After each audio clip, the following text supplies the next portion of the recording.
ಹಳೆ ವರ್ಷ ಹೊಸ ವರ್ಷದ ಸರ್ವಿಸ್ ಒಟ್ಟಿಗೆ ನಾವು ಮಾಡ್ತಾ ಇದ್ದೇವೆ. ನಾವು ಈ ಸಮಯದಲ್ಲಿ ದೇವರ ವಾಕ್ಯದ ಕಡೆಗೆ ನಾವು ನೋಡೋಣ. ಆದಿಕಾಂಡ 50ನೇ ಅಧ್ಯಾಯ 24ನೇ ವಚನ 50-24. Genesis chapter 50 verse 24. 24ನೇ ವಚನ ನಾವು ಓದ್ಕೊಳ್ಳೋಣ. ಓದ್ತೀರಾ?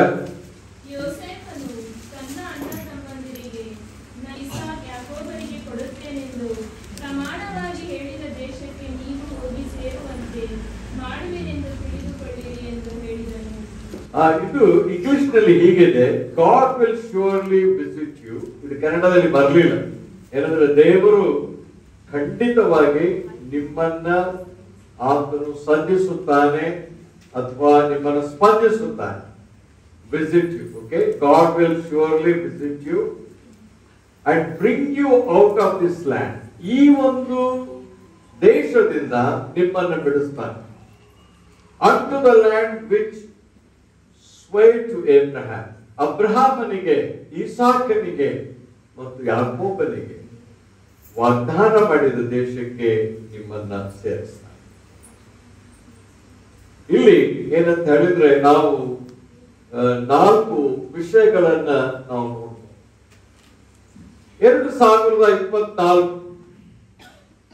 ಇವತ್ತು ಚೆನ್ನಾಗಿದೆ ಪೇಪರ್ ಅಲ್ಲಿ. ಏನಂದ್ರೆ 2024 ಏನಂತ ಕರೀತಾರಂದ್ರೆ ಅನಿಶ್ಚಿತೆಯಿಂದ ಕೂಡಿದ ವರ್ಷ ಎಂಬುದಾಗಿ. ಅನ್ಸರ್ಟನಿಟಿ. ಈ ವರ್ಷ ಎಂತದಾಗಿತ್ತು ಅಂದ್ರೆ ಅನಿಶ್ಚಿತೆಯಿಂದ ಕೂಡಿದಂತಹ ವರ್ಷವಾಗಿದೆ. ಯಾವುದು ಏನಂದ್ರೆ ಯಾವುದು ಸಾಧನೆ ಆಗ್ಲಿಲ್ಲ, ಗೊತ್ತು ಗುರಿ ಇಲ್ಲದೆ ನಾವೆಲ್ಲ ಹೋಗ್ತಾ ಇದ್ದೇವೆ. ಇಡೀ ಜಗತ್ತೇ ಒಂದು ಅನಿಶ್ಚಿತವಾದಂತಹ ವರ್ಷ. We were all groping in the darkness. ಕತ್ತಲೆಯಲ್ಲಿ ನಾವು ತಡಕಾಡ್ತಾ ಇದ್ದೇವೆ.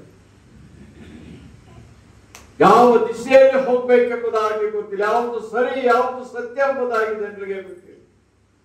ಯಾವುದು ನ್ಯಾಯ ಅನ್ಯಾಯ ಎಂಬುದಾಗಿ ಅದರ ಏನಾದರೂ ಪರಿಜ್ಞಾನ ಜನರಲ್ಲಿ ಉಳಿಲಿಲ್ಲ.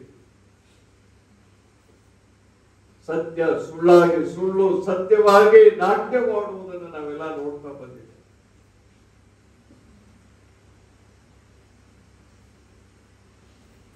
ಮರಣ, ಬೇಕಾದಷ್ಟು ಮರಣ ನಾನು ನೋಡಿದೆ.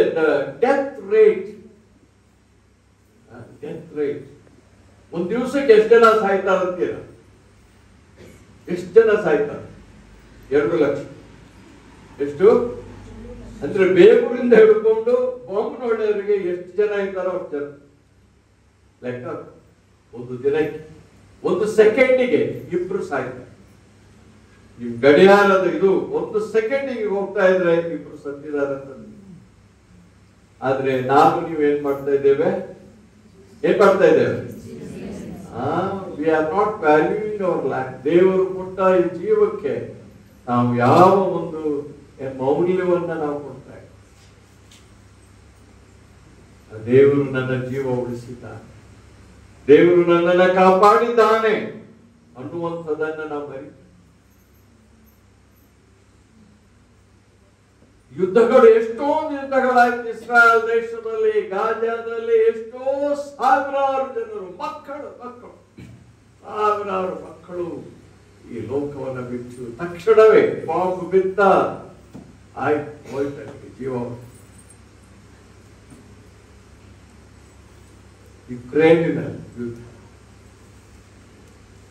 ನಾನಾ ಕಡೆ ಸಿರಿಯಾದಲ್ಲಿ ಯುದ್ಧ ಆಯ್ತು ಮೊನ್ನೆ ನಾವು.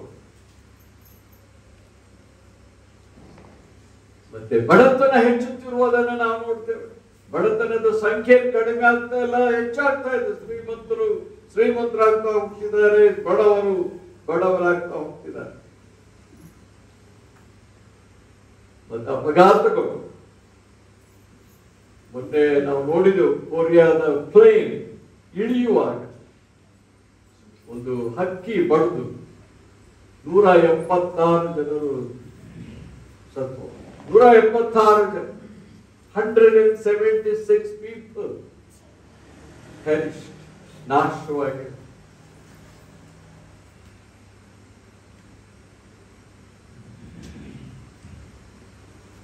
ಪ್ರಿಯರೇ, ಹೀಗೆ ಏನಂದ್ರೆ ಲೋಕ ಇದೇ ರೀತಿಯಲ್ಲಿ ಏನಂದ್ರೆ ಮುಂದುವರಿತ ಇನ್ನೂ ಹೆಚ್ಚಾಗ್ತದೆ. ಈಗೇನು ನೀವು ಅನುಭವಿಸಿದ್ದರೋ ಇದಕ್ಕಿಂತಲೂ ಹೆಚ್ಚಾಗಿ 2025ರಲ್ಲಿ ವೇಳೆ ಹೆಚ್ಚಾಗ್ತದೆ. ಯಾವ ಕಾಲದಲ್ಲಿ ನಾವು ಕಾಲಿಡ್ತಿದ್ದೇವೋ ನಮ್ಗೆ ಗೊತ್ತಿಲ್ಲ.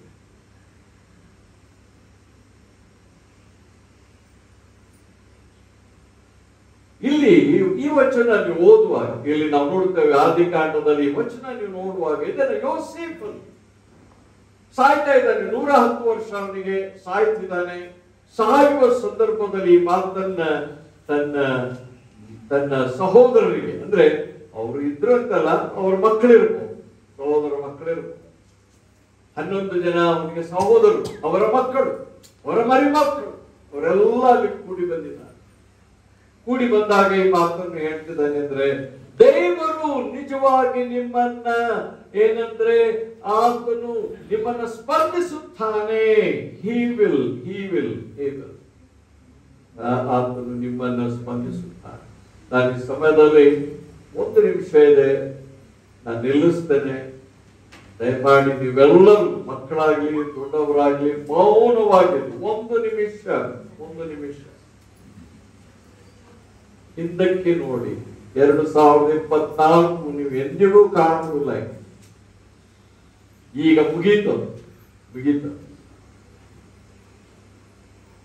ಈ 1 ಕ್ಷಣ ದೇವರಿಗೆ ಸ್ತೋತ್ರ ಹೇಳಿ, ದೇವರೇ ನನ್ನನ್ನು ಉಳಿಸಿದ್ದಕ್ಕಾಗಿ,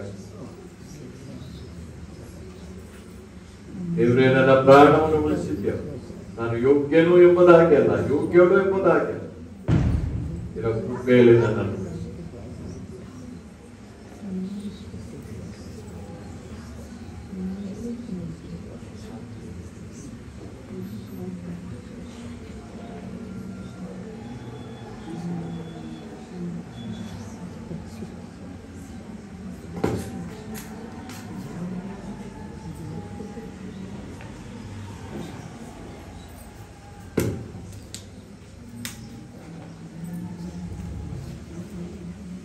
ನಾವು ಹೊಸ ವರ್ಷಕ್ಕೆ ಕಾಲಿಡ್ತಾ ಇದ್ದೇವೆ.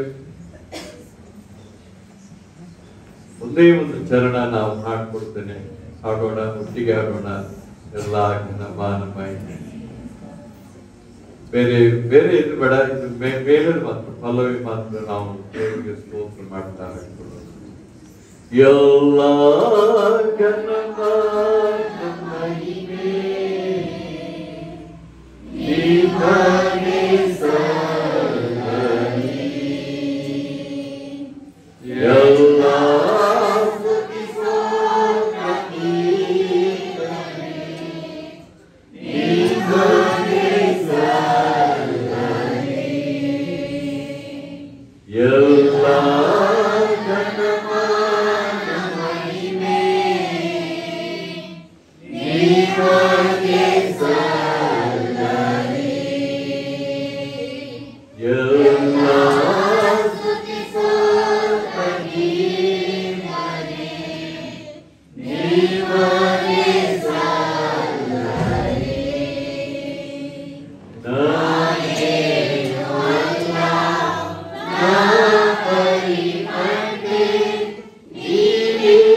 ಸ್ವರಾನೇ ಬರಲಿಲ್ಲ. ವಿಷಯ ಹಾಕ್ತೀನಿ.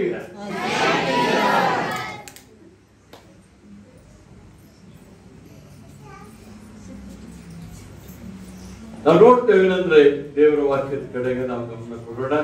ದೇವರ ವಚನ ಇಲ್ಲಿ ಯೋಸೇಫನು ಏನ್ ಮಾಡ್ತಿದ್ದಾನೆ, ಪ್ರವಾದನೆಯ ರೂಪದಲ್ಲಿ ಈ ಮಾತನ್ನ ತನ್ನ ಸಹೋದರಿಗೆ, ಅವರ ಮಕ್ಕಳಿಗೆ, ಅವರ ಮರಿ ಮಕ್ಕಳಿಗೆ ಅವನು ಹೇಳ್ತಾ ಇದ್ದ.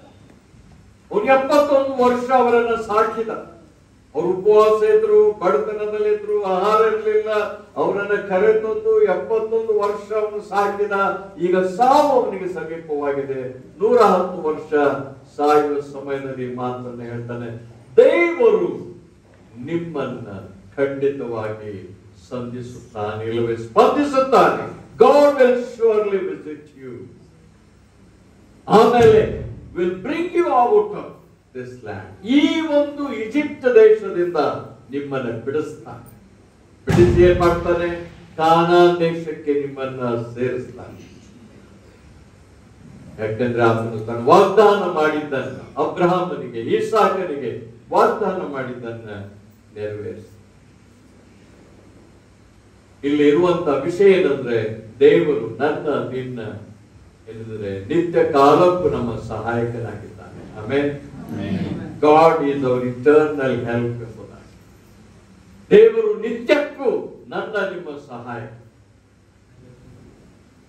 ದೇವರು ಎಂದಿಗೂ ಯಾರಿಗೂ ಮೋಸ ಮಾಡುವಂತ ದೇವರಲ್ಲ, ಕೈ ಬಿಡುವಂತ ದೇವರಲ್ಲ.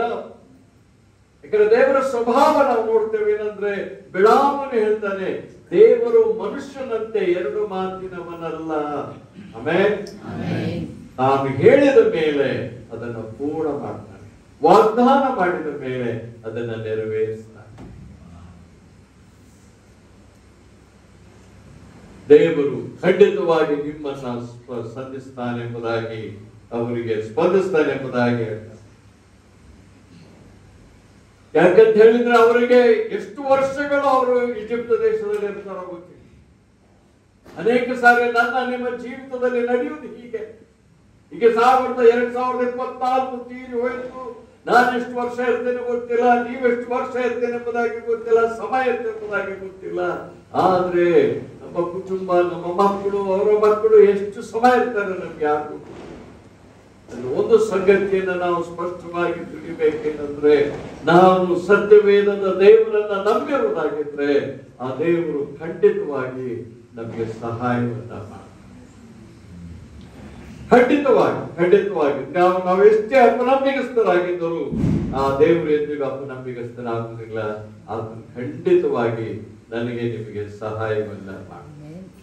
ಇಲ್ಲಿ ಯೋಸೇಫನು ಹೇಳಿದಂತ ಮಾತು ನೆರವೇರಲಿಕ್ಕೆ 300 ವರ್ಷಗಳು, ಹೆಚ್ಚು ಕಡಿಮೆ 300ಕ್ಕಿಂತಲೂ ಹೆಚ್ಚು ವರ್ಷಗಳು ತೆಗೆದುಕೊಂಡು. ಏನಾಗಬಹುದು ಹೇಳ್ರಿ ನೋಡೋಣ. ಇವತ್ತು ದೇವರು ಹೇಳ್ತಾನೆ ನಿಮ್ಗೆ ಸಹಾಯ ಮಾಡ್ತೀನಿ ಅಂತ, 300 ವರ್ಷ ನೀವು ಹಾಗೆ ನಿಂತ್ಬಿಡ್ತೀರ. ಒಂದು 3 ದಿವಸವೇ ಸುಮ್ಮನೆ ನಿಂತ್ಬಿಡ್ಲಿ ದೇವರು, ಏನಾಗ್ತದೆ? ಈ ದೇವರು ಬೇಡಪ್ಪ ಅಂತ ಹೇಳಿ ಇನ್ನೊಬ್ಬ ದೇವರನ್ನು ಹುಡುಕ. 300 ವರ್ಷಗಳು ಇಲ್ಲಿ ದೇವರು ತೆಗೆದುಕೊಳ್ತಾರೆ. ತನ್ನ ಮಾತು ನೆರವೇರಿಸುವುದಕ್ಕೆ 300 ವರ್ಷಗಳು. ಏನದು? ಇಸ್ರಾಯೇಲ್ರಲ್ಲಿ ದೇವರಲ್ಲಿ ಇದ್ದಂತಹ ನಂಬಿಕೆ, ವಿಶ್ವಾಸ ಎಲ್ಲ ಹಾರಿ ಹೋಗಿತ್ತು, ಎಲ್ಲ ಹಾರಿ ಹೋಗಿತ್ತು.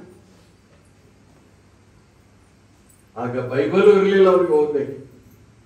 ಆ ದೇವರಲ್ಲಿ ನಂಬಿಕೆ ದಾಟಿ ಅವ್ರಿಗಿದ್ದಂತ ಒಂದೇ ಒಂದು ಏನಂದ್ರೆ, ಅಲ್ಲಿ ಜನರು, ಈಜಿಪ್ಟ್ ದೇಶದವರು, ನೀವು ನೋಡ್ತೀರೇನಂದ್ರೆ ಅವರನ್ನ ಬಹಳ ಮಾಡಿ ಏನ್ ಮಾಡಿದ್ರಂದ್ರೆ, ವಿಮೋಚನಾ ಕಾಂಡ 1ನೇ ಅಧ್ಯಾಯದಲ್ಲಿ ನಾವು ನೋಡ್ತೇವೆ 11ನೇ ವಚನದಲ್ಲಿ, ಆದ ಕಾರಣ ಅವನ ಜನರು ಇಸ್ರಾಯೇಲರನ್ನ ಬಿಟ್ಟಿ ಕೆಲಸದಿಂದ ಉಪದ್ರ ಪಡಿಸುವುದಕ್ಕಾಗಿ ಏನ್ ಮಾಡಿದ್ರಂದ್ರೆ ಬಿಟ್ಟಿ ಕೆಲಸ ಮಾಡಿಸ್ತಾರೆ. ಆಮೇಲೆ ಐಗುಪ್ತರು ಇಸ್ರಾಯೇಲರ ಕೈಯಿಂದ ಕ್ರೂರವಾಗಿ ಸೇವೆ ಮಾಡಿಸಿಕೊಂಡ್ರು ಎಂಬುದಾಗಿ ನಾವು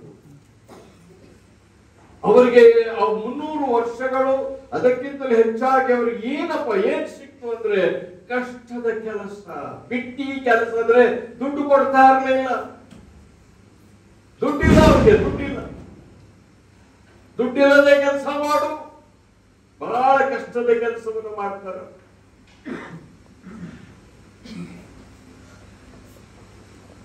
ಕಾರಣ ಏನಂದ್ರೆ, ಐಗುಪ್ತ ದೇಶ ಅಥವಾ ಈಜಿಪ್ಟಿನವರು ಏನ್ ಅಂದ್ಕೊಳ್ತಾರಂದ್ರೆ, ಇವರನ್ನ ಸಾಯಿಸಬೇಕಾದ್ರೆ ಹೇಗೆ ಸಾಯಿಸಬೇಕು, ನಾವು ಈ ರೀತಿ ಕಷ್ಟಪಟ್ಟು ಸಾಯಿಸಬೇಕು. ಅವರು ಅಭಿವೃದ್ಧಿ ಆಗುವುದರಲ್ಲಿ ಅವ್ರಿಗೆ ಇಷ್ಟ ಇರಲಿಲ್ಲ.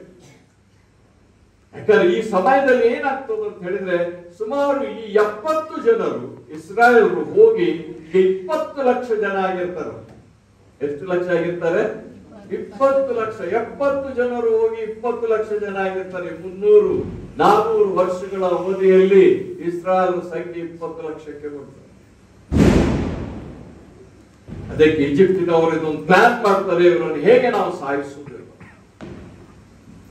ಆ ಹುಟ್ಟಿದ ಮಕ್ಕಳನ್ನು ತಕೊಂಡು ನದಿಯಲ್ಲಿ ಬೀಸಾಡುವುದಕ್ಕೆ ಪ್ರಾರಂಭ ಮಾಡ್ತಾರೆ. ಹುಟ್ಟಿದ ಗಂಡು ಮಕ್ಕಳು ಹುಟ್ಟಿದರೆ ಸಾಕು, ಅವ್ರು ತಗೊಳ್ಳೋದು, ಆಮೇಲೆ ಅವರನ್ನ ನದಿಯಲ್ಲಿ ಬೀಸಾಡುದು.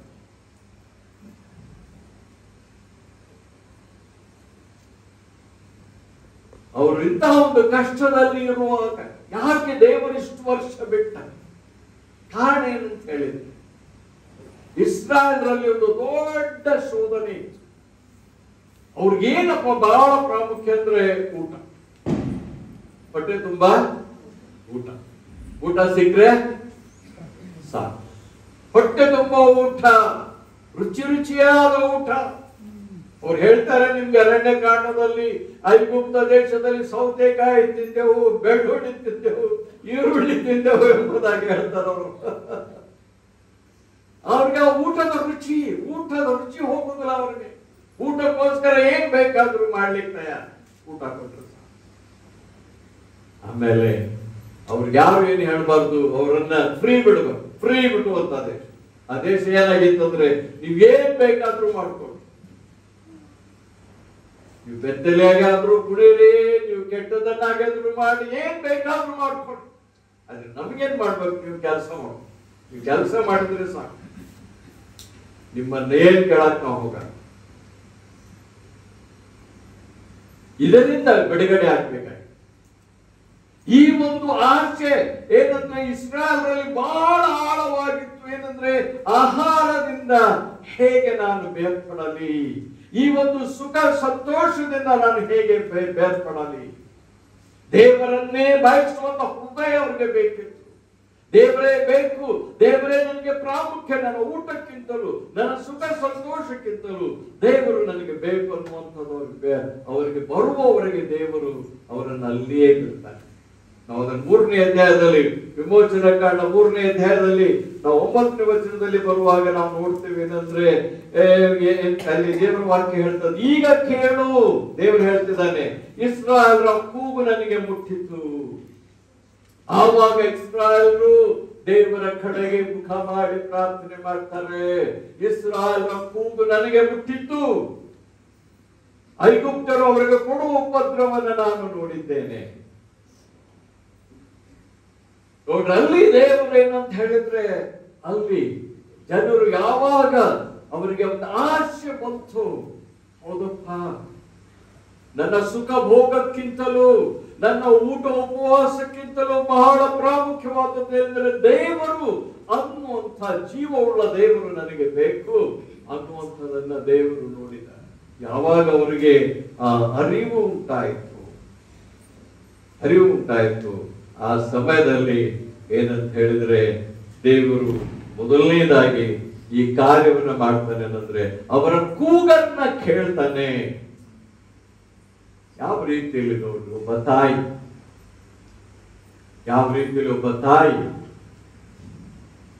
ಒಂದು ಮಗು ಅಂತ ತಿಳ್ಕೊಳ್ಳಿ, ತಪ್ಪು ಮಾಡ್ತದೆ.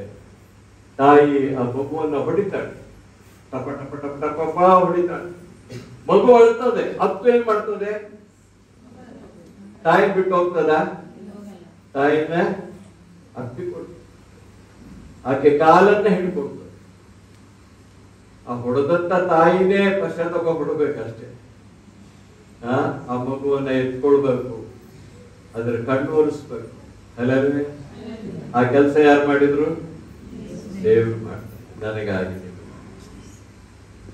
ನನಗಾಗಿ ನಿಮಗಾಗಿ ಆ ಕೆಲಸವನ್ನು ದೇವರು ಮಾಡ್ತಾನೆ.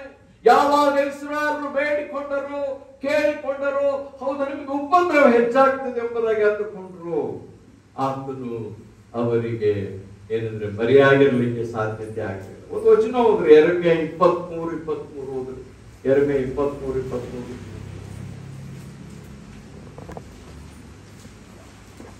ಚಕ್ ಅಂತ ಓದ್ಬೇಕು. ಯೆಹೋವನು ಇಂತೆನ್ನುತ್ತಾನೆ, ನಾನು ಸಮೀಪದಲ್ಲಿ ಮಾತ್ರ ಇರುವ ದೇವರು, ದೂರದಲ್ಲಿಯೂ ಇರುವೆನಲ್ಲವೋ. ನನ್ನ ಕಣ್ಣಿಗೆ ಬೀಳದಂತೆ ಯಾವನಾದರೂ ಗುಪ್ತ ಸ್ಥಳಗಳಲ್ಲಿ ತನ್ನನ್ನು ಮರೆಮಾಡಿಕೊಂಡಾನೆ. ನಾನು ದೂರ ಇರುವಂತ ದೇವರಲ್ಲ, ನಾನು ಸಮೀಪದಲ್ಲಿದ್ದೇನೆ. ಆಮೆನ್. ನೀವು ದೇವರಲ್ಲಿ ಬೇಡಿಕೊಳ್ಳುವಾಗ, ನಿಮ್ಮ ಕಷ್ಟದಲ್ಲಿ ದೇವರ ಹತ್ರ ಬೇಡಿಕೊಳ್ಳುವಾಗ, ನಿಮ್ಮ ಕಣ್ಣೀರಿನಲ್ಲಿ ದೇವರ ಕಡೆಗೆ ಬೇಡಿಕೊಳ್ಳುವಾಗ, ನಿಮ್ಮ ಕಾಯಿಲೆಗಳಲ್ಲಿ ದೇವರಲ್ಲಿ ಬೇಡಿಕೊಳ್ಳುವಾಗ, ದೇವರು ಹೇಳ್ತಾರೆ, ಮಗನೇ ಮಗಳೇ, ನಾನು ನಿನ್ನಿಂದ ದೂರವಾಗಿಲ್ಲ, ನಿನ್ನ ಸಮೀಪದಲ್ಲಿಯೇ ಇದ್ದೇನೆ.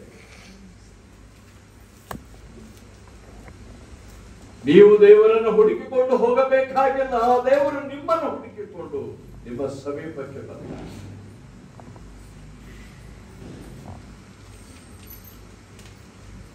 ಇನ್ನೊಂದು ವಚನ ಓದ್ಬೋದ್ರಿ. ಮಾರ್ಕನ್ ಬರೆದ ಸುವಾರ್ತೆ ನೋಡ್ರಿ, 10ನೇ ಅಧ್ಯಾಯ 46ರಿಂದ 52 ವಚನ ಓದ್ರಿ. ಮಾರ್ಕನ್ ಬರೆದ ಸುವಾರ್ತೆ 10, 46ರಿಂದ 52. ಆಮೇಲೆ ಅವರು ಯೆರಿಕೋವಿಗೆ ಬಂದರು. ಆತನು ಆತನ ಶಿಷ್ಯರು ಬಹುಜನರ ಗುಂಪು ಆ ಊರಿನಿಂದ ಹೊರಟು ಹೋಗುತ್ತಿರುವಾಗ ತಿಮಾಯನ ಮಗನಾದ ಬಾರ್ತಿಮಾಯನು ದಾರಿಯ ಮಗ್ಗುಲಲ್ಲಿ ಕೂತಿದ್ದನು. ಅವನು ಕುರುಡು ಭಿಕ್ಷುಗಾರನು. ಈ ಮಾರ್ಗವಾಗಿ ಹೋಗುವವನು ನಜರೇತಿನ ಯೇಸುವೆಂದು ಅವನು ಕೇಳಿ, ದಾವೀದನ ಕುಮಾರನೇ ಯೇಸುವೆ, ನನ್ನನ್ನು ಕರುಣಿಸು ಎಂದು ಕೂಗಿಕೊಳ್ಳುವುದಕ್ಕೆ ಪ್ರಾರಂಭಿಸಿದನು.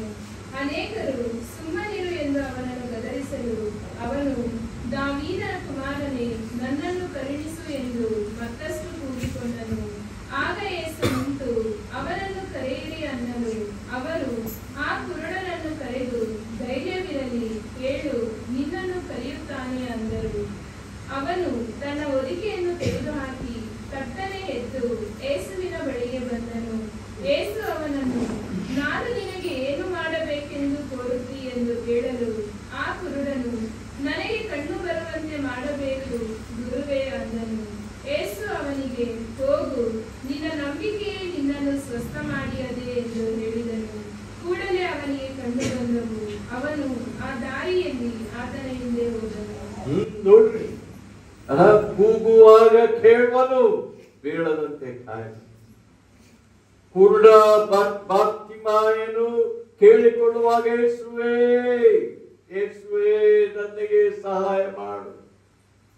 ಯಾವಾಗ ನೀವು ದೇವರ ಹೆಸರನ್ನ ಹಿಡಿದು ನೀವು ಕರೆಯುತ್ತೀರೋ, ಯೇಸುವನ್ನ ಕರೆಯುತ್ತೀರೋ, ಯೇಸುವೇ ಸಹಾಯ ಮಾಡು.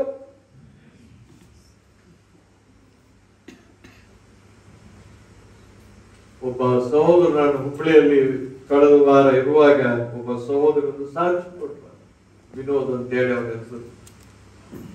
ಅವ್ರಿಗೆ ಮೆನೆಂಜೈಟಿಸ್ ಆಗಿತ್ತು. ಮೆನೆಂಜೈಟಿಸ್ ಅಂದ್ರೆ ಬ್ರೈನ್, ಇದು ಮೆದುಳಿನ ಕಾಯಿಲೆ. ಅದು ಯಾವ ಸ್ಟೇಜ್ ನಲ್ಲಿ ಇದೆ ಅಂದ್ರೆ 4th ಸ್ಟೇಜ್ ಅಲ್ಲಿ ಇತ್ತು, 4ನೇ ಸ್ಟೇಜ್ ಅಲ್ಲಿ. ಅವ್ರಿಗೇನಂದ್ರೆ ಸರಿಯಾಗಿ ಏನು ಕಾಣುವುದಿಲ್ಲ, ಎಲ್ಲ ಬ್ಲರ್ ಆಗಿ ಕಾಣ್ತದೆ. ಮೆನೆಂಜೈಟಿಸ್ ಬಂದ್ರೆ ಕಣ್ಣು ಮೊದಲು ಹೋಗ್ತದೆ. ಆಮೇಲೆ ಅವರು ಇದು ಮಾಡುದು ಏನಂದ್ರೆ ಕೋಆರ್ಡಿನೇಷನ್ ಇಲ್ಲ, ದೇಹ ಈಚೆನೂ ವಾಲ್ತದೆ ಆಚೆನೂ ವಾಲ್ತದೆ, ನಡಿಲಿಕ್ಕೆ ಆಗುದು. LIC ಕೆಲಸ ಮಾಡ್ತಿದ್ರು ಅವರು. ಎಲ್ಲರೂ ಡಾಕ್ಟರ್ ಹೇಳಿದ್ರು, ಒಂದು 15 ದಿವಸ ಟೈಮ್ ಕೊಟ್ಟರು ಅವ್ರಿಗೆ ಅಷ್ಟೇ. 15 ದಿವಸ ಇರ್ತಾನೆ ಇವನು. ಅವರು ಸಾಕ್ಷಿ ಕೊಟ್ರೆ ಏನಂದ್ರೆ, ಈಗ 24 ವರ್ಷ ಆಯ್ತು ಯೇಸು ನನ್ನನ್ನು ಕಾಪಾಡಿದ್ದಾನೆ.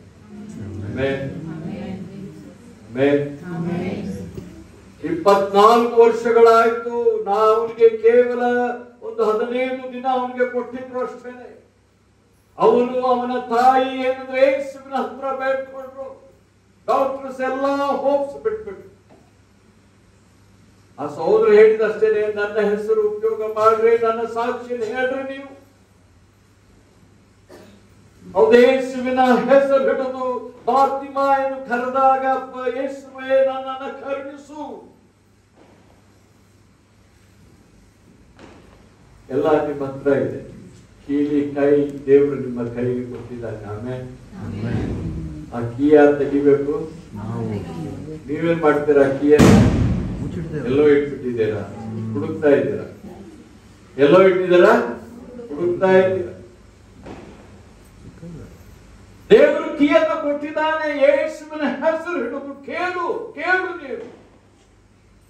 ದೇವರಿಗೆ ಅಸಾಧ್ಯವಾದದ್ದು ಯಾವುದಿಲ್ಲ, ಎಲ್ಲವೂ ಸಾಧ್ಯ.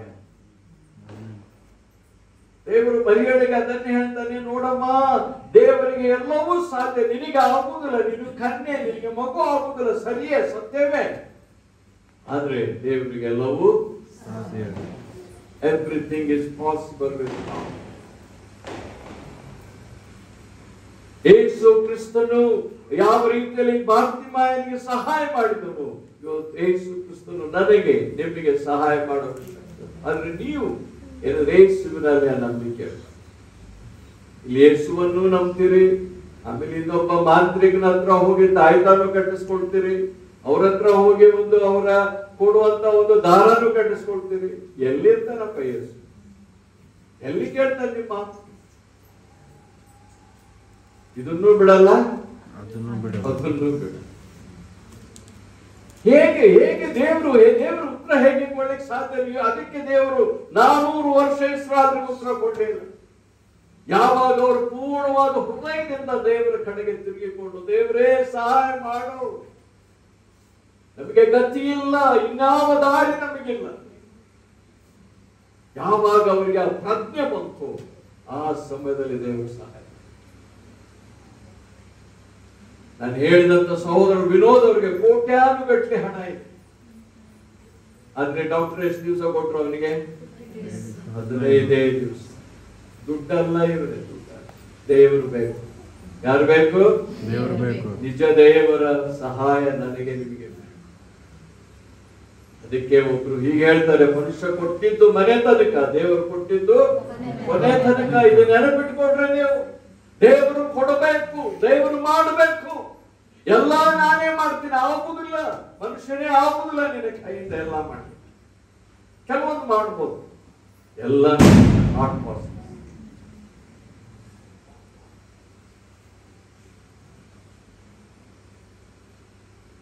ಎರಡನೇದಾಗಿ ನಾವು ನೋಡ್ತೇವೆ ಏನಂತ ಹೇಳಿದ್ರೆ, God will end your slavery and free you from all your bondage. ಇಸ್ರಾಯೇಲರಿಗೆ ಅಲ್ಲಿ ಯೋಸೇಫನು ಹೇಳಿದಂತ ಮಾತೇನೆಂದ್ರೆ, ದೇವರು ನಿಮ್ಮನ್ನ ಈ ದೇಶದಿಂದ ಬಿಡಿಸುವನು. ಸಾಧ್ಯತೆ ಇದ್ದೇನು? ಅಸಾಧ್ಯವಾದಂತಹ ಒಂದು ವಿಷಯ. ವಿಮೋಚನಾ ಕಾಂಡ ನೀವು ಓದ್ರಿ, ನೀವು 12ನೇ ಅಧ್ಯಾಯದಿಂದ ಓದ್ರಿ, ನಾವು ನೋಡ್ತೇವೆ 20 ಲಕ್ಷ ಜನ, ಅದರೊಟ್ಟಿಗೆ ದನ ಇದೆ, ಕುರಿಗಳಿದ್ದಾವೆ. ಇಷ್ಟು ಜನ, ಈ ಕಡೆ ಕೆಂಪು ಸಮುದ್ರ ಇದೆ, ಈ ಕಡೆ ಐಗುಪ್ತರ ಸೈನ್ಯ, ಮಧ್ಯದಲ್ಲಿ ಇವರಿದ್ದಾರೆ ಇಸ್ರಾಯೇಲ್. ಇಂಪಾಸಿಬಲ್.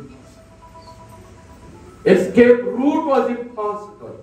ಈ ಒಂದು ದಾರಿಯಿಂದ ನೀನು ಎಂದಿಗೂ ಏನಂತ ಹೇಳಿದ್ರೆ ತಪ್ಪಿಸ್ಕೊಂಡು ಹೋಗ್ಲಿಕ್ಕೆ ಮಾರ್ಗವೇ ಇಲ್ಲ. ಕೆಂಪು ಸಮುದ್ರ ಇದೆ ಮುಂದೆ, ಹಿಂದೆ ಸೈನ್ಯ ಇದೆ, ಲಕ್ಷಾನುಗಟ್ಟಲೆ ಸೈನಿಕರು, ರಥದಲ್ಲಿ ಬರುವಂತ ಸೈನಿಕರು ಎಲ್ಲ ಇದ್ದಾರೆ. ಆ ಭಾಗ ಹೋದ್ರಿ, 12ನೇ ಅಧ್ಯಾಯ, 13ನೇ ಅಧ್ಯಾಯ, 14 ಅಧ್ಯಾಯಗಳವರೆಗೆ ಓದಿ. ಅಲ್ಲಿ ಏನಂದ್ರೆ ಇಸ್ರಾಯೇಲರು ಬಹಳ ಕಂಗಾಲಾಗ್ತಾರೆ. ಅವ್ರು ಹೇಳ್ತಾರೆ, ನಾವು ಐಗುಪ್ತ ದೇಶದಲ್ಲೇ ಸತ್ತಿದ್ರೆ ಒಳ್ಳೆಯದಿತ್ತು, ನಮ್ಮನ್ನ ಈ ಒಂದು ಅರಣ್ಯದಲ್ಲಿ ತಂದು ಯಾಕೆ ಸಾಗಿಸ್ತಾ ಇದ್ದೀನಿ? ನೋಡಿ, ಇಂಥ ಒಂದು ಸ್ಥಿತಿಯಲ್ಲಿ ಇರ್ತಾರೆ. ಆದ್ರೆ ದೇವರ ವಾಕ್ಯ ಹೇಳ್ತದೆ, ಯೋಸೇಫನ ಹೇಳ್ತಾರೆ, ದೇವರು ನಿಮ್ಮನ್ನು ಸಂತುಸ್ತಾನೆ ಮತ್ತು ಈ ದೇಶದಿಂದ, ಅಂದ್ರೆ ದಾಸತ್ವದಿಂದ, ಬಿಟ್ಟಿ ಕೆಲಸದಿಂದ ಬಿಡಿಸ್ತಾನೆ. ಬಿಟ್ಟಿ ಕೆಲಸದಿಂದ ಆತನು ಬಿಡಿಸ್ತಾನೆ. ನಿಮಗಿರುವಂತ ಈ ಬಂಧನಗಳಿಂದ ಆತನು ಬಿಡುಗಡೆ ಮಾಡ್ತಾನೆ. ಈ ವಿಮೋಚನ ಕಾಂಡ 14ನೇ ಅಧ್ಯಾಯ 30-31ನೇ ವಚನ ಹೋಗ್ರಿ. 14-30-31ನೇ ವಚನ. ಆ ದಿನದಲ್ಲಿ ಯೆಹೋವನು ಇಸ್ರಾಯೇಲ್ಯರನ್ನು ಐಗುಪ್ತರ ಕೈಗೆ ತಪ್ಪಿಸಿದನು. ಐಗುಪ್ತರು ಸತ್ತು ಸಮುದ್ರ ತೀರದಲ್ಲಿ ಬಿದ್ದಿರುವುದನ್ನು ಇಸ್ರಾಯೇಲ್ಯರು ಕಂಡರು. ಯೆಹೋವನು ಐಗುಪ್ತರಲ್ಲಿ ಮಾಡಿದ ಈ ಪರಾಕ್ರಮ ಕಾರ್ಯವನ್ನು ಇಸ್ರಾಯೇಲ್ಯರು ನೋಡಿ ಯೆಹೋವನಿಗೆ ಭಯಪಟ್ಟು ಆತನಲ್ಲಿಯೂ ಆತನ ಸೇವಕನಾದ ಮೋಶೆಯಲ್ಲಿಯೂ ನಂಬಿಕೆ ಇಟ್ಟರು. ನೋಡ್ರಿ, ಏನಾಗ್ತದೆ ಅಂತ ಹೇಳಿದ್ರೆ, ಒಂದು ಕಡೆಯಲ್ಲಿ ಸಮುದ್ರದ ನೀರು ನಾನು ಇನ್ನೂ ಓದಿದೆ, ಚೆನ್ನಾಗಿದೆ, ನಿಮ್ಗೆ ಹೇಳ್ತೇನೆ ಸ್ವಲ್ಪ. ಒಂದ್ ಕಡೆ ಸಮುದ್ರದ ನೀರು ಗೋಡೆಯ ಹಾಗೆ ಅದು ನಿಂತ್ಕೊಂಡು, ಗೋಡೆ ಹಾಗೆ ನಿಂತ್ಕೊಂಡು. ಮತ್ತೆ ಅದು ಹೇಳ್ತದೆ ಏನಂದ್ರೆ ಇಂಗ್ಲಿಷ್ ನಲ್ಲಿ ಇದೆ, ಭೂಗರ್ಭದಲ್ಲಿದ್ದಂತ ಕೆಳಗಡೆ ಇದ್ದಂತ ನೀರು ನೆಲವಾಗಿ ಬಿಡ್ತದೆ, ಗಟ್ಟಿ ಆಗ್ತದೆ, ಗಟ್ಟಿ ಆಗ್ತದೆ. ಕೆಳಗಿದ್ದಂತಹ ನೀರು, ಭೂಗರ್ಭದಲ್ಲಿದ್ದಂತಹ ನೀರು ಗಟ್ಟಿಯಾಗಿ ಬಿಡುತ್ತೆ.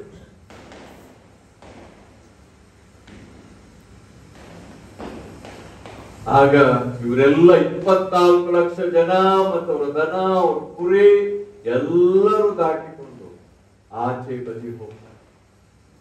ಹೋದಾಗ ಇವರು ಬರ್ತಾರೆ, ಯಾರು? ಐಗುಪ್ತ ದೇಶದ ಸೈನಿಕರು ಬರ್ತಾರೆ, ರಥಗಳು ಬರ್ತಾರೆ. ದೇವರ ವಾಕ್ಯ ಹೇಳ್ತದೆ, ದೇವರು ಅವರ ರಥದ ಚಕ್ರಗಳನ್ನ ತೆಗೆದು ಬಿಟ್ಟ ಅಂತೆ. ಮೆಕ್ಯಾನಿಕ್ ಆಗ್ಬಿಡ್ತಾನೆ ದೇವರಲ್ಲಿ.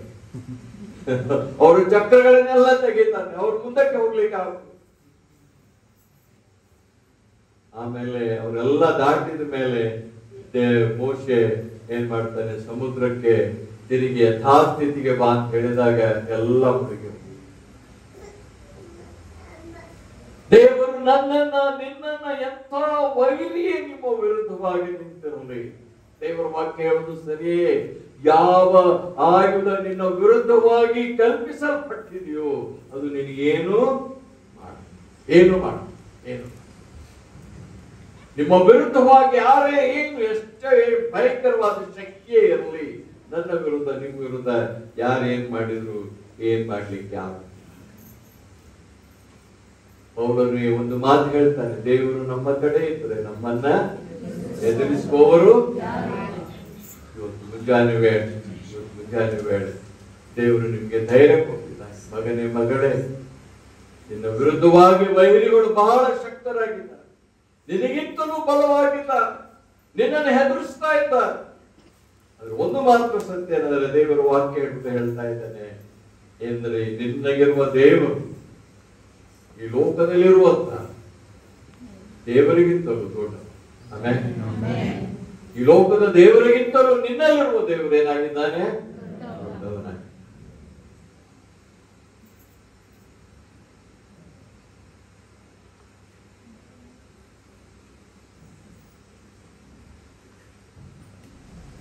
ಆಮೇಲೆ ನಾವು ನೋಡ್ತೇವೆ ಅಂತ ಹೇಳಿದ್ರೆ, ನಾವು ಒಂದು ವಚನ ಓದ್ರಿ, ಇದನ್ನ ಇಬ್ರಿಯ 9:12 ಓದ್ರಿ.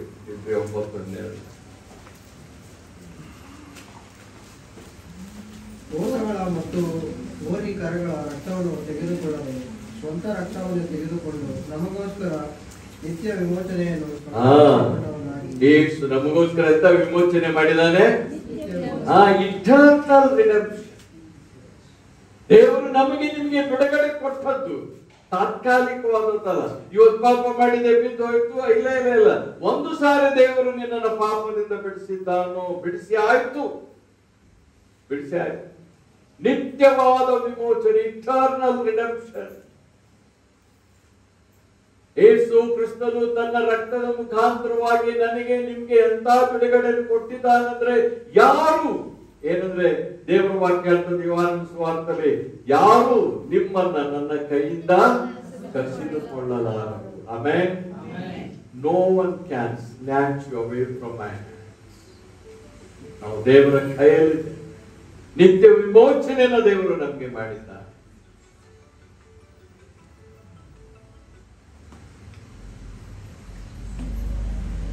ಮೂರನೇದಾಗಿ ದೇವರು ಈ ವರ್ಷಕ್ಕೆ ನಿಮಗೆ ಕೊಡುವಂತ ಒಂದು ವಾಗ್ದಾನ ಏನಂದ್ರೆ, ದೇವರು ನಿಮಗೆ ಸದಾ ಆಧಾರವಾಗಿದೆ. ದೇವರ ಹಸ್ತವೇ ನಿಮಗೆ ಸಹಾಯ ಮಾಡ್ತದೆ, ಆಧಾರವಾಗಿ. ಒಂದು ವಚನ ಧರ್ಮೋಪದೇಶ ಕಾಂಡ 33:27.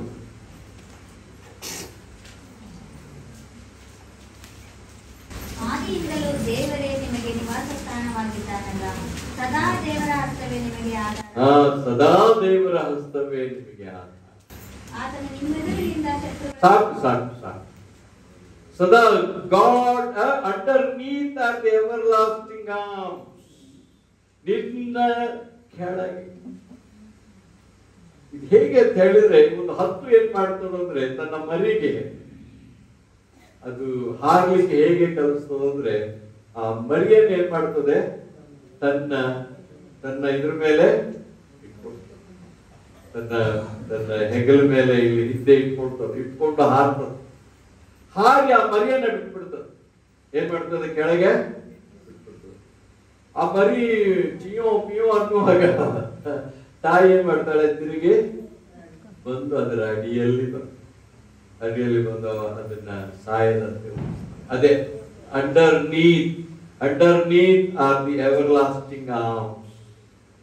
ದೇವರ ಹಸ್ತ ನೀನು ಬೀಳುವಾಗ ನಿನ್ನನ್ನು ಬೀಳುವುದಕ್ಕೆ ದೇವರು ಬಿಡುವುದು.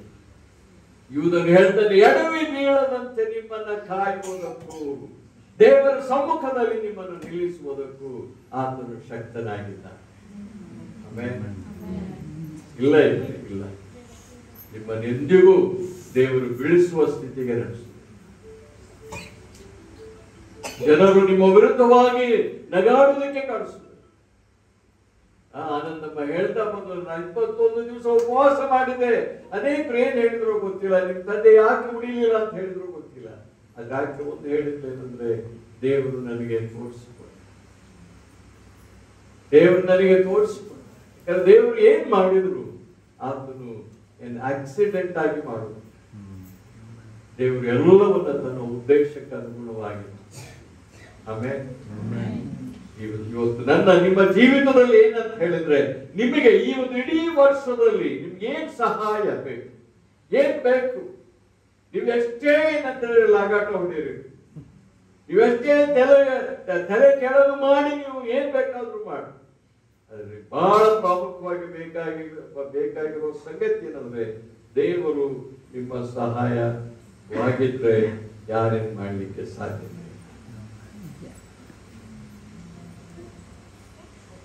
ಒಂದು ವಚನ ಓದ್ರಿ, ನಾನು ಅಲ್ಲಿ ಮುಗಿಸ್ತೇನೆ. ಎಫೆಸಯ 3:20-23, ಎಫೆಸಯ 3ನೇ ಅಧ್ಯಾಯ 20 ಮತ್ತು 21ನೇ ವಚನ. ನಮ್ಮಲ್ಲಿ ಕಾರ್ಯ ಸಾಧಿಸುವ ತನ್ನ ಶಕ್ತಿಯ ಪ್ರಕಾರ ನಾವು ಬೇಡುವುದಕ್ಕಿಂತಲೂ ಯೋಚಿಸುವುದಕ್ಕಿಂತಲೂ ಅತ್ಯಧಿಕವಾದದ್ದನ್ನು ಮಾಡಲು ಶಕ್ತನಾದ ದೇವರಿಗೆ ಸಭೆಯಲ್ಲಿಯೂ ಕ್ರಿಸ್ತ ಯೇಸುವಿನಲ್ಲಿಯೂ ತಲತಲಾಂತರಕ್ಕೂ ಯುಗಾಂತರಕ್ಕೂ ಸ್ತೋತ್ರ. ಆಮೆನ್. ಹಲ್ಲೆಲೂಯಾ. ನಾವು ಬೇಡುವುದಕ್ಕಿಂತಲೂ, ಆಮೇಲೆ ಯೋಚಿಸುವುದಕ್ಕಿಂತಲೂ ಅತ್ಯಧಿಕವಾದದ್ದನ್ನ ಮಾಡುವುದಕ್ಕೆ ಶಕ್ತನಾಗಿರುವ ನನ್ನ ಯೇಸು, ನಿನ್ನ ಯೇಸು ಬಲಹೀನ ಯೇಸು ಅಲ್ಲ. ಆತನು ಮರಣವನ್ನ ಗೆದ್ದಿದ್ದಾನೆ, ಪಾಪವನ್ನ ಗೆದ್ದಿದ್ದಾನೆ, ಸೈತಾನನನ್ನು ಗೆದ್ದಿದ್ದಾನೆ, ಲೋಕವನ್ನ ಗೆದ್ದಿದ್ದಾನೆ.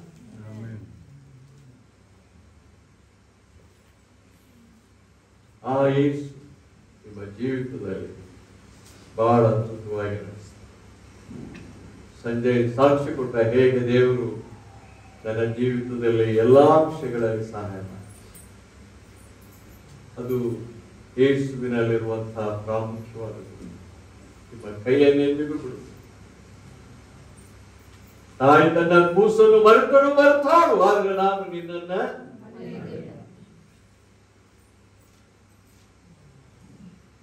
ಕೀರ್ತನೆ 27ರಲ್ಲಿ ಹೇಳ್ತದೆ, ತಂದೆ ತಾಯಿಗಳು ತೊರೆದರೆ ಯೆಹೋವನು ನನಗೇನಾಗಿದ್ದಾನೆ. ತಂದೆ ತಾಯಿಗಳು ನನ್ನನ್ನ ತೊರೆದು ಬಿಟ್ಟರೆ ಯೆಹೋವನು ನನ್ನನ್ನು ನಡೆಸ್ತಾನೆ, ಸಹಾಯ. ಈ 2025 ನಿಮ್ಮ ಜೀವಿತದಲ್ಲಿ ಒಂದಕ್ಕಾಗಿ ಪ್ರಾರ್ಥನೆ ಮಾಡಿ, ದೇವರೇ ನಿನ್ನ ದಿವ್ಯ ಹಸ್ತವನ್ನು ನನ್ನ ಕಡೆಗೆ ಚಾಚು, ನಿನ್ನ ದಿವ್ಯ ಹಸ್ತದ ಅಡಿಯಲ್ಲಿ ನನ್ನನ್ನು ನಡೆಸು, ನಾನು ಬೀಳದಂತೆ ಕಾಯಿ, ನನ್ನ ಜೀವಿತದಲ್ಲಿ ಅದ್ಭುತವನ್ನು ಮಾಡಿ ನಡೆಸು, ನನ್ನನ್ನು ಮುಂದಕ್ಕೆ. ಈ 3 ವಿಷಯಗಳನ್ನು ನಿಮ್ಮ ಜೀವಿತದಲ್ಲಿ ದಯಮಾಡಿ ಮರಿ. ಒಂದು ಏನಂದ್ರೆ, ದೇವರು ನಿನ್ನ ಕಣ್ಣೀರು ದೇವರಿಗೆ ಮರೆಯಾಗಿ.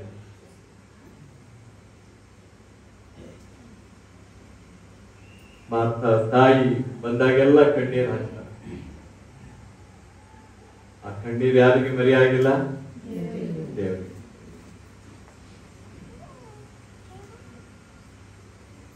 ನಿಮ್ಮ ಕಣ್ಣೀರು ದೇವರಿಗೆ ಮರೆಯಾಗಿ, ನಿಮ್ಮ ಕಾಯಿಲೆ ದೇವರಿಗೆ ಮರೆಯಾಗಿ,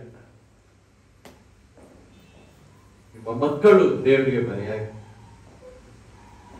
ನಿಮ್ಮ ಹಣಕಾಸಿನ ಸ್ಥಿತಿ ದೇವರಿಗೆ ಮರೆಯಾಗಿಲ್ಲ, ಎಲ್ಲವನ್ನ ಆತನಿಗೆ ಗೊತ್ತು.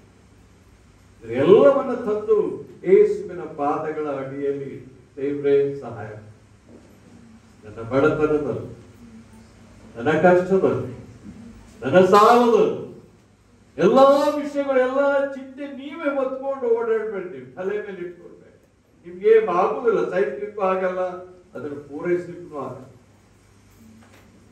ಅದನ್ನ ಆ ಒಂದು ತಲೆ ಕೆಡಿಸ್ಕೊಂಡು ಅನೇಕರು ಕುಡುಕರಾಗಿ ಹೋಗ್ತಾರೆ, ಅನೇಕರು ಜೂಜಾಡುಗರಲ್ಲಿ ಹೋಗ್ಬಿಡ್ತಾರೆ. ಹಾಗೆ ಮಾಡ್ಬೇಕು. ನಿಮ್ಮ ಎಲ್ಲಾ ಭಾರವನ್ನ ಯೇಸುವಿನ ಮೇಲೆ ಹಾಕ್ರಿ. ನಿಮ್ಮ ಕಣ್ಣೀರು ದೇವರಿಗೆ ಮರೆಯಾಗಿಲ್ಲ. ಯಾರು ಮರೆತರೂ ಆತನು ನಿಮ್ಮನ್ನ ಮರೆಯುವುದಿಲ್ಲ.